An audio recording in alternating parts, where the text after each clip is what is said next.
Now, before we begin, hit that subscribe button right now, because what you're about to learn is rare.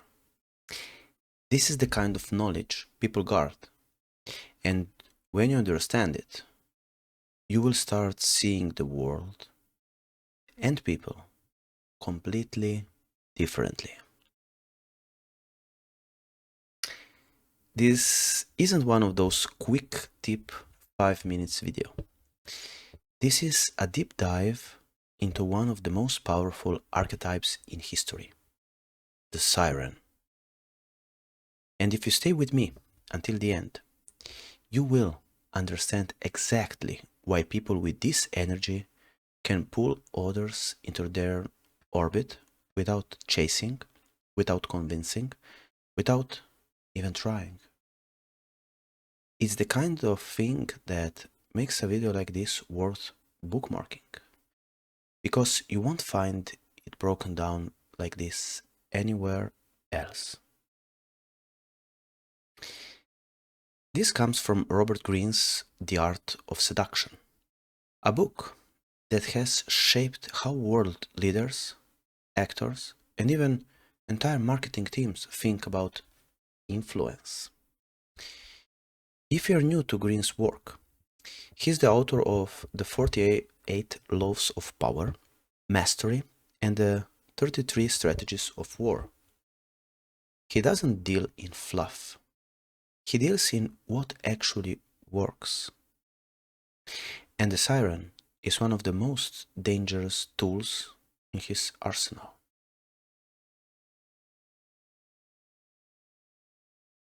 So here's the essence.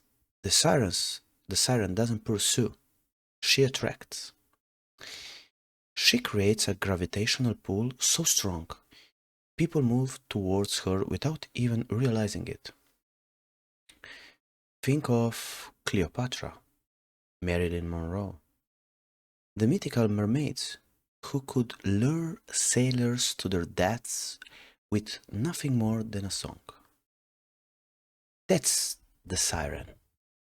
Beautiful, magnetic, dangerous. And here's why she works. She triggers ancient wiring in the human brain, the part that craves beauty, danger, and surrender all at once. When the Siren is in the room, logic starts to fade.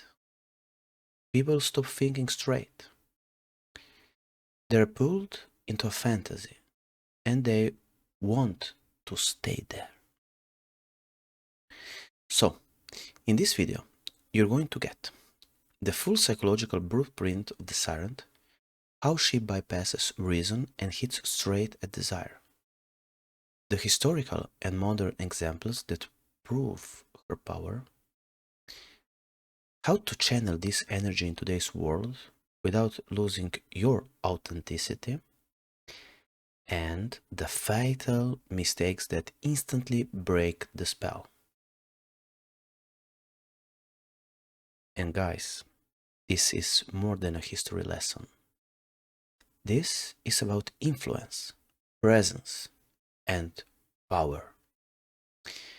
The kind of power that works whether you are in a boardroom, on a date, or in front of a camera. Yeah. Alright, let's begin. To understand the Siren, we have to go back, way back, before Instagram, before Hollywood, before even the printing press. Every culture has some version of her. In Greek mythology, the Sirens were creatures of the sea, half woman, half bird in the earliest descriptions, whose songs were so enchanting that sailors would abandon their ships, crash against the rocks, and die, all the while smiling. Now, here's the thing. These stories weren't really about monsters. They were warnings, warnings about desire, about what happens when attraction overrides reason. And here lies the true power. And that's where the modern siren lives. Not on a rock in the ocean, but in the mind. Robert Greene studied figures throughout history who embodied this archetype. Cleopatra is one of the most famous. It's easy to think her power came from beauty alone, but that's the biggest misunderstanding. Cleopatra's face was not considered flawless. What made her legendary was the experience of being in her presence. The experience of being in her presence. She cultivated an atmosphere, scent, sound, light, touch. Everything was orchestrated. When you were with her, you entered her world. And once you were in, you didn't want to leave anymore. So, that's the first key of the siren psychology. She creates an environment charged with promise and pleasure. Promise and pleasure. She doesn't go out to pull you in. She makes her space so rich, so intoxicating, that you can't help but lean closer. This is as true for a CEO walking into a room as it is for a performer stepping onto a stage. The second key is she embodies contrast. The siren offers something the target's life is missing. If their world is rigid, she's fluid. If their life is chaotic, she's serene. If they're used to control, she makes them want to surrender. And it's that difference, that break in the pattern, that makes her unforgettable. Modern examples? Think of someone like Monica Bellucci. In interviews, she speaks slowly, deliberately, often letting silences hang. She doesn't rush to fill space, because sirens understand something most people never learn. The pause is as powerful as the words. Or look at musicians like Lana Del Rey, whose entire brand is drenched in nostalgia, melancholy, and sensuality. She's not chasing charts. She's building a mood, and you either step in it or you don't. But if you do, it stays with you. So here's the question. Can anyone use the siren's energy? The answer is yes, but not by pretending to be someone you're not. The siren's power isn't a mask. It's a magnification of traits you already have. Traits amplified, refined, and placed in a frame of mystery. And in a moment, we're going to break down the exact psychological triggers the siren pulls. The ones that bypass logical thinking and speak directly to people's desire. Now, let's break down the psychological triggers the siren pulls. These are the invisible strings that bypass logic and speak straight to desire. Trigger 1. The atmosphere of anticipation. The siren doesn't give everything at once. She lets people wonder what's next. She uses timing, pacing, and rhythm, not just in conversation, but in her presence. When she enters a room, she doesn't rush. She lets others feel her arrival. The air changes before she even speaks. Trigger number 2, the promise of pleasure. This isn't about being nice or flirty. It's about subtly suggesting the time with you will feel better the time without you. It's in the way you hold a gaze, the warmth in your tone, the softness in your body language, even when you're saying nothing at all. Trigger number 3, contrast. The siren is never just more of the same. She is different from the environment around her. If the world around someone is rushed, she slows them down. If their life feels empty, she makes it feel full. That contrast makes her unforgettable. Trigger number 4, controlled mystery. People usually talk too much. The siren doesn't. She reveals just enough to spark curiosity and leaves the rest for the imagination to complete. Because the truth is, imagination is always more intoxicating than reality. Trigger number 5, embodied presence. She's not in her head, overthinking. She is in her body, fully. When she talks, she feels her words. When she listens, she really listens.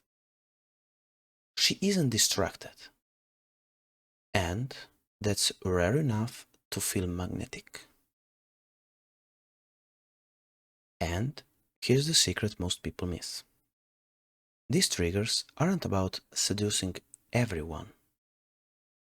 They're about creating a specific effect for a specific person in a specific moment. The siren knows her audience, and she plays her part with precision. So the next time you walk into a room, ask yourself, am I rushing? Am I chasing? Or am I holding my space, letting the room adjust to me instead of me adjusting to it? And in a moment, we're going to look at how the siren archetype has evolved in the modern age, from ancient myths to Hollywood to Instagram, and why the same triggers still work, even in a world drowning in constant noise. The siren didn't vanish with ancient myths. She simply changed her clothes. Her stage is no longer a rocky island in the sea. It's a glowing rectangle in your hand. Think about it. Instagram, TikTok, YouTube. These are oceans now. And in those oceans, the siren still sings. The difference? Instead of a song, it's a perfectly timed look into the camera. Instead of a flowing gown, it's a curated aesthetic. Instead of sailors on ships, it's millions scrolling on their phones, stopping without even knowing why. In Hollywood, you see it in actresses like Monica Bellucci. She doesn't flood interviews with words, she uses space. She lets you feel her before she says anything. Or in musicians like Lana Del Rey, whose music and visuals are steeped in nostalgia and longing, as we said. She doesn't scream for attention. She pulls you into her mood. And once you're inside, you don't want to leave. And yes, you even see it on social media influencers. The ones who don't post every day, who vanish for a week. And when they return, everyone's watching. Because absence is part of the seduction. Now, here's why the Siren still works in 2025, and it will work even in 2500. In a world of noise, she is silence. In a world of speed, she is stillness. In a world of oversharing, she is a mystery. And people are starving for it. But here's the warning. The Siren is powerful, but she's also dangerous. Not just for those she attacks, but for herself also. Because the same qualities that draw people in can also draw envy, obsession, and even resentment. So, if you're going to use this energy, you need to know how to protect yourself from the side effects. And that's where we're going to go next. We're going to break down the Siren's shield, the boundaries, the mindset, and strategies that allow her to remain magnetic without it being consumed by the every attention she commands. Because power without protection isn't power after all. So the Siren's greatest danger is her own success. When you draw people in this strongly as she or this energy does, you don't just attract admiration, you also attract obsession, entitlement, even hatred. That's why every true Siren needs a shield. And these are strategies that you can also use when you're going to use this energy.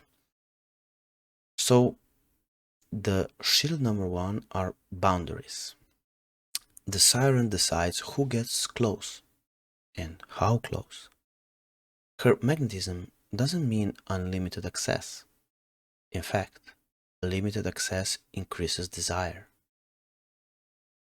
She knows how to close the door, gently but firmly. Shield number two, emotional detachment.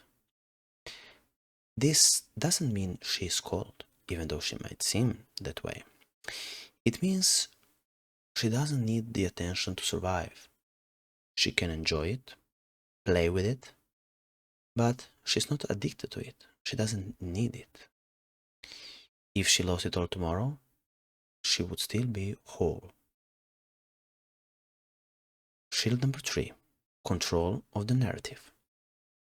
The Siren doesn't let other people define her story. She knows what image she is projecting, and she reinforces it in every interaction. Nothing is accidental. Because when you don't control your image, someone else will.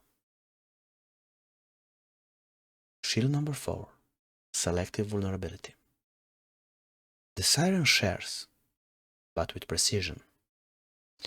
A glimpse of pain here, a personal story there, just enough to make her human, but never enough to give away her center. Her mystery stays intact. Shield number five, strategic withdrawal. She understands the power of absence. Sometimes disappearing is the most seductive move of all. It resets the dynamic, and it makes her return feel like an event. And without those shields, the Siren burns out.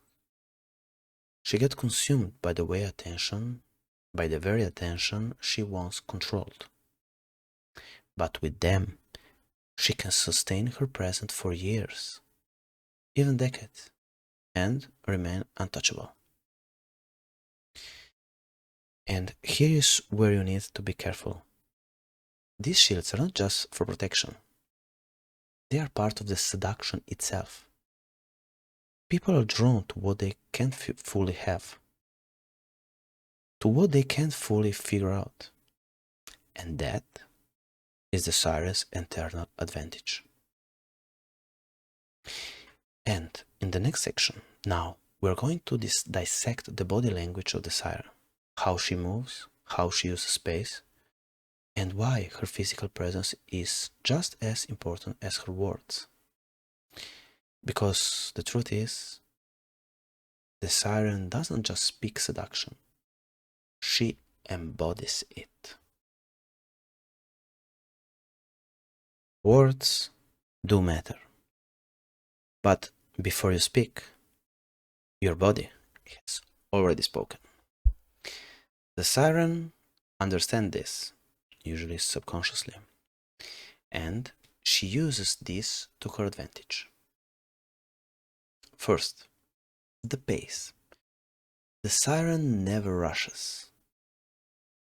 Her movements are deliberate, smooth, unhurried. Even in a crowded space, she is on her own rhythm, and people adjust to her speed, not the other way around. The Siren never adjusts to other people's speed. Second, the gaze. She doesn't dart her eyes around nervously. She lends her gaze, holds it, lets it breathe. It's not a stare down. It's an invitation. Soft enough to feel safe. Strong enough to feel intentional. Soft and strong. Soft to feel safe and strong to feel intentional. The frame. The Siren owns the space around her. She doesn't shrink or fold in on herself. Her shoulders are open, her spine is lengthened, her gestures are fluid but contained, never frantic. And the pause. The pause is one of her greatest weapons. She knows silence is not empty. Silence is full of tension. When she pauses before answering, she lets the other person feel the weight of anticipation.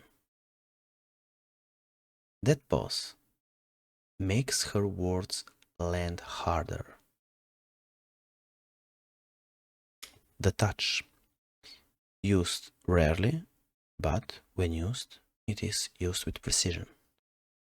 It could be the brush of a hand when passing something, or a steady handshake that lingers a bit too long. The Siren never floats you with touch. She gives just enough to awaken the skin and your mind.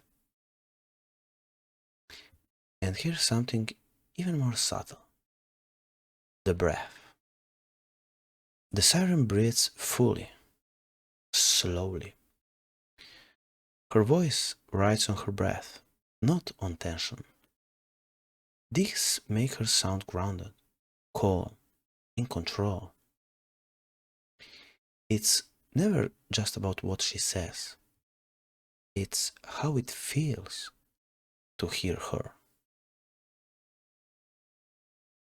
So, all of these elements together, pace, gaze, frame, pause, touch, breath, they work together to create presence.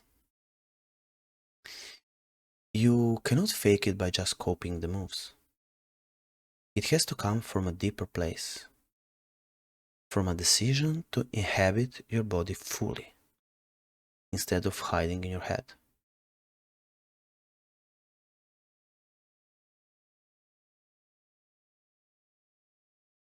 So, going forward, we're going to explore the siren's voice, how her tone, rhythm, and word choice can be sculpted to mesmerize. Because when the body and voice align, the effect becomes almost impossible to resist. The siren doesn't convince, she captivates. And one of her most powerful tools is the story. Not the kind of story you read in a book, but the kind that unfolds in your mind, almost without you noticing. Here's the secret. Stories bypass logic. When we hear a story, we stop arguing. We stop analyzing. We enter the world being painted for us. And once we are inside, we feel what the storyteller wants us to feel. The siren uses this, not to dump information, but to create a mood. Every story she tells is chosen for its emotional texture, not just its context. Maybe it is a personal memory, told in a way that feels intimate. Maybe it's a historical tale, framed so it feels entirely relevant. Maybe it's a small, almost meaningless moment, but described with such detail that it suddenly feels important. First, she starts in the middle, not with a boring setup, but right in the heat of the moment. So you feel like you've been dropped inside her world. No warning, no preparation. Second, she layers the sensations. She doesn't just tell you it was raining. She tells you the sound of droplets hitting the wooden roof, the smell of wet earth, the way the air felt heavier, as if it knew something you didn't. She leaves gaps. She doesn't tell you every detail. She lets your mind do the work. Because what you imagine will always be more vivid than what she could describe. Fourth, she builds to a shift. In every siren story, there's a turn, a change in mood, a moment where you feel the tension, and then the release. It's an emotional choreography.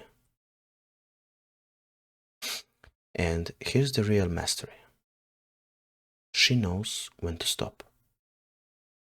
She ends the story before you're ready, leaving you with that ache, that itch, that need to hear more. That is when the siren has you. When you have that, when you need to know more. So in the next section, we're going to talk and look at the siren's psychological impact. What happens in someone's mind and body when they are caught in her orbit, and why that effect can last long after she's gone. When someone falls into the siren's orbit, something happens in their mind and in their bodies that logic alone can't explain. First, the outside world begins to fade. Attention narrows. Sounds blur into the background. Time feels slower. It's as if reality has tilted slightly, and they have stepped into another dimension. This is not an accident.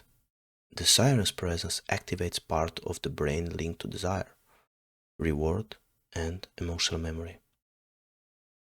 It's chemistry, but it feels like magic. And second, there's a rise in emotional intensity. The heart rate shifts, breathing changes. The target feels more alive in her presence than in their everyday life. Add that contrast. That is addictive. Third, there's a loss of control. Not in the sense of being powerless, but in the sense of surrendering willingly. The siren never forces. She makes the target want to let go. And once they do, they associate that surrender with her. Fourth, the creation of an emotional imprint. The brain links pleasure or escape, even transformation, with the siren. And long after she's gone, triggers remain. A song, a scent, a glance from someone else. And suddenly, she's back in your mind. This is why the siren's effect can outlast her presence by years, even decades. She doesn't just live in memory. She becomes part of the person's internal world. But here's where it turns dangerous. Because that imprint can make someone chase shadows. It can make them measure every future encounter against the high the siren gave them. And most people never feel it twice. This is why the siren archetype must be handled with care. If you use it unconsciously, you can cause chaos without meaning to. If you use it with intention, you can create connection and transformation that people will never forget. And in the next section, we're going to explore how to channel this siren's energy without losing yourself, so you can harness this magnetic power without falling into the trap of playing a role that drains you over time. The danger in any archetype is becoming trapped in it. You start performing it instead of living it. And when that happens, your power begins to slip away. So, how do you channel the siren's energy without losing yourself in the performance? Step 1. Anchor it in truth. Don't copy someone else's version of the siren. Find the traits you naturally have, your rhythm, your way of looking at people, your own way of creating an atmosphere, and magnify those. When it's authentic, it doesn't feel like acting. It feels like amplifying your own frequency. And that's important. That's important to come across as genuine as possible because that makes a great difference. Step 2. Maintain your center. The siren is powerful because she's rooted. She's not swayed by every opinion. She doesn't break herself to fit in. Her magnetism comes from holding her own ground and letting others come to her. Step 3. Choose your stage. You don't have to be on all of the time. Select the environments where your siren energy serves you and allow yourself to be completely off duty in others. This keeps the energy fresh and keeps you sane. Step 4. Keep your private self sacred. The siren may be captivating in public, but she has a part of herself that no one sees. That's where she recharges. That's where she remembers who she is when the lights are off. Step number 5. Set your own rules. The siren's danger is in becoming everyone else's fantasy and forgetting her own desires. Reverse it. Let others be drawn to you, but on your terms. Decide the game and invite them to play. So when you leave the siren from the inside out, you stop worrying about whether people will respond. You stop chasing attention. You simply exist in your own frequency, and the right people will find you. And this is where the archetype becomes sustainable. It's no longer a costume you put on. It's part of you, fluid enough to grow with you over time.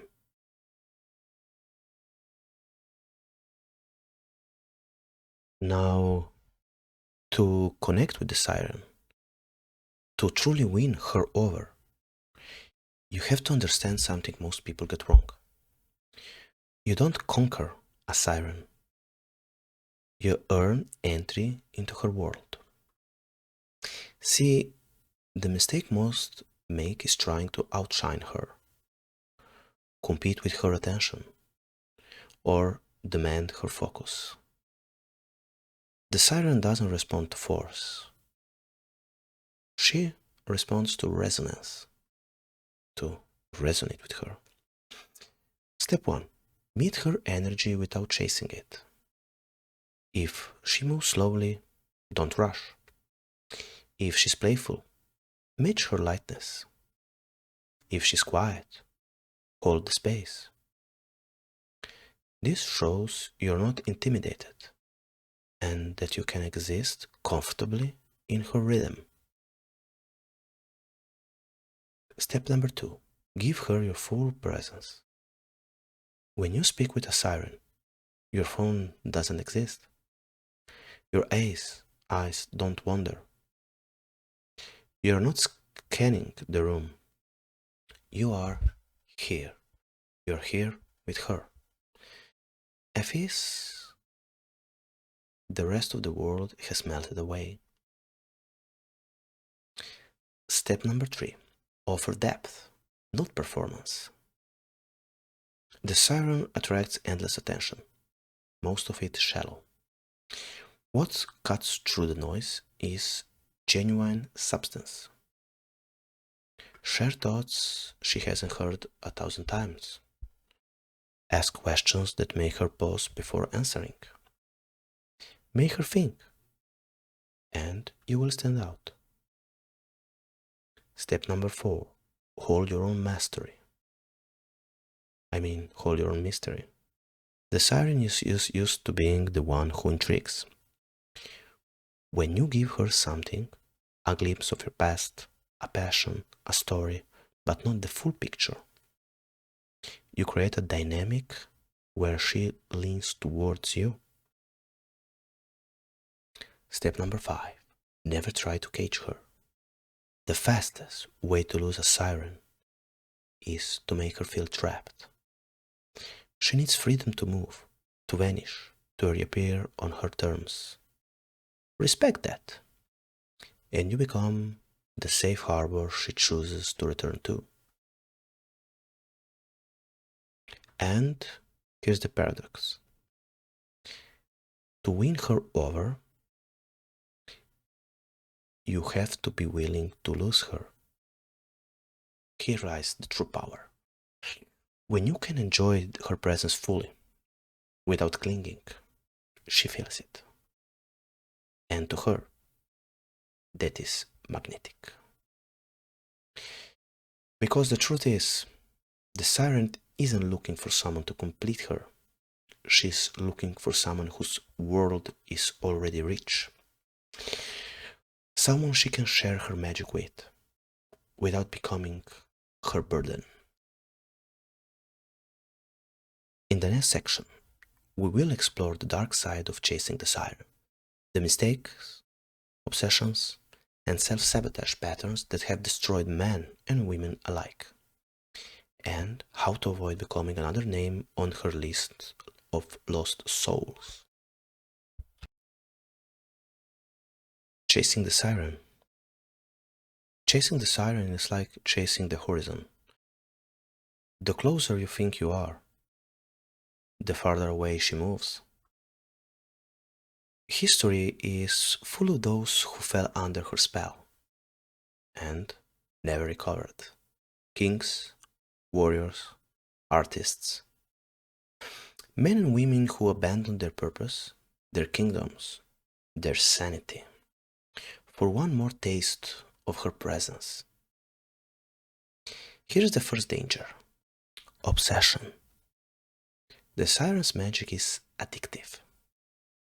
The dopamine hit of her attention makes reality without her feel flat, even lifeless. You start measuring every day by whether she smiled at you, called you, touched you, and slowly your life begins to orbit hers. The second danger: self-erasure. You start changing who you are, not because you want to grow, but because you think it will keep her. You bend your schedule, your values, your boundaries, until you barely recognize yourself.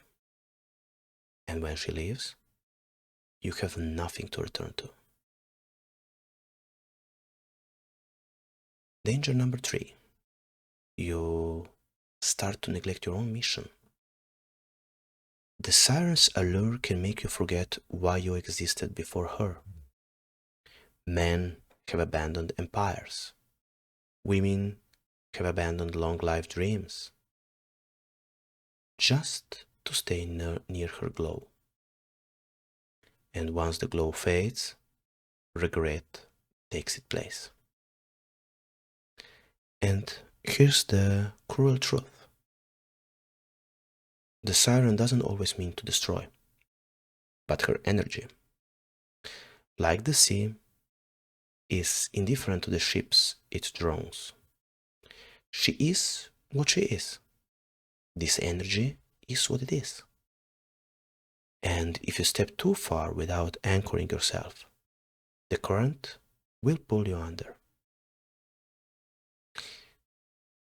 This is why, if or when you encounter the siren, you must remain tethered to your own center, to your own values, to your own mission, your non-negotiables.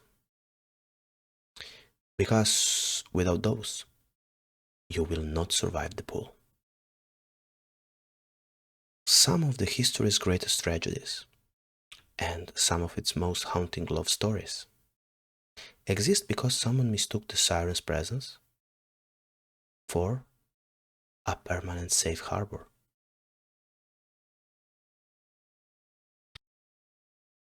Now we're going to explore the balanced approach: how to enjoy the siren's energy, even to be transformed by it, without losing yourself in the process.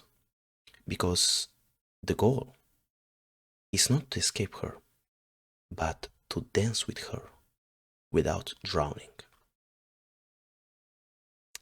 So, the goal is not to run from the siren.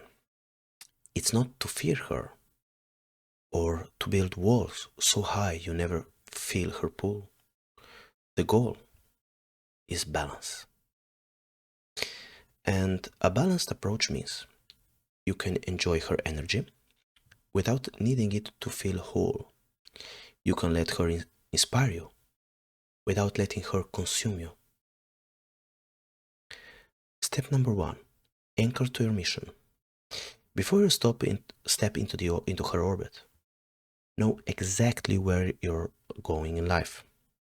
Your work, your passion, your reason for waking up. When you're anchored, her presence becomes fuel, not a detour. Step number 2. Keep your frame. The siren lives in a world of shifting moods and atmospheres. It's tempting to bend yourself to match her every change.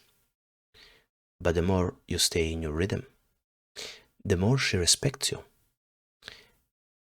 the more magnetism you hold. Step number 3. Receive without grasping. When she gives you attention, receive it fully. Enjoy it. Let it touch you. But don't clutch at it or demand more. This shows her and yourself that you can swim in her waters without drowning. Step number 4. Have a life outside of her. Friends, hobbies, adventures. Moments where you're completely absent from her world. This keeps you from becoming dependent. And it also deepens her curiosity about you. Step number 5. Reflect her energy. Don't imitate it. If she's mysterious, be grounded. If she's intense, be calm. If she's playful, join her. But don't compete for the spotlight. That contrast keeps the dynamic alive. Step number 6. Exit on your terms. Sometimes the most powerful move is to be the one who steps away first. Not out of manipulation, but because you sense the moment has peaked. Living on your own terms keeps your dignity intact, and often makes her return. So when you hold this balance, the siren stops being a storm to survive and becomes an element you can dance with. You don't lose yourself, you don't shrink, you expand, and she feels it. So now in the final section, we're going to bring everything together. The siren's essence, her power, her danger, and the way to channel or connect with her. So you leave this video not just with knowledge, but with a living, breathing strategy you can use in your life, starting now. So now you understand the siren, her allure, her rhythm, her voice, her stories, her psychological imprint, and the dangerous undertow she carries beneath the surface. You know how to approach her, how to connect without losing yourself, how to balance desire with self-respect. And maybe now you see her everywhere, in history, in fiction, in the people you've met, maybe even in yourself. Because the siren is not just someone out there, she is an archetype. And archetypes live inside all of us. The question is, will you let her stay in the shadows, or will you bring her out with intention? This isn't just about seduction. It's about influence. It's about energy. Owning a presence so undeniable that the world feels different when you walk in the room. That is the siren's gift when she is lived consciously. And remember, the true siren is not a mask you put on. It's a frequency you inhabit. The body, the voice, the gaze, the story, the balance, all tuned to one channel, your own. So, if this video sparked something in you, if it made you think differently about attraction, presence, and power, then this is just the beginning. We barely scratched the surface of the other archetypes, and the deeper psychological strategies that can change how you move through the world. So if you want to go deeper, if you want more videos that don't just entertain, but give you the tools you can use immediately, hit that subscribe button, turn on the notifications, and join me here, where we decode the hidden forces that shape human connection, influence, and power. So the Siren is only one chapter. There's many more. And the next one might just change everything for you. Thank you for watching and see you in the next video.